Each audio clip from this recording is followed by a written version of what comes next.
Hello, hello, hello. This is Danny Ceballos with Unleashed Consulting and your best boss, take 5. We're going to continue with the 11 laws of systems thinking, got a lot of popular attention by Peter Senge. We've gone through the first 3 laws. We're going to introduce you now to the 4th law. The 4th law is you can't divide an elephant in half. And why is that important?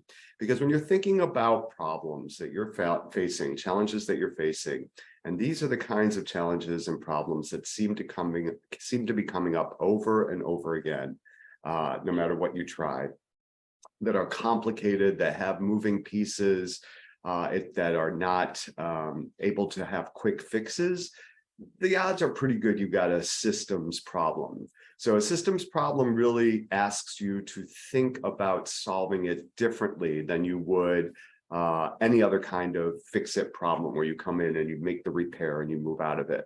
System problems are a little bit more complicated. And so this metaphor of you can't divide an elephant in half is really saying, you know, when you divide an elephant in half, you don't get 2 small elephants, you get a big mess. And that's true for systems problems as well, when you're thinking about how to address them. Dividing them up into separate components, separate problems to solve, little pieces to solve isn't necessarily going to get you the system change, the system solution that you're searching for. So instead, you have to look at the problem comprehensively. So there are 3 things that I want you to think about as we think about not dividing an elephant in half. The first is make sure that you take on a balcony view, meaning that you really discipline your thinking to move away from just the different components of the problem to really appreciating the full system from a balcony, if you will. Thinking about looking out at the entire problem. So first get into that framework. The second piece is to do what you can to map out the system. So what does that mean? It means taking a pencil and paper or something, some online tool that you can use and say, so if I make this change in the system, in the problem, then what?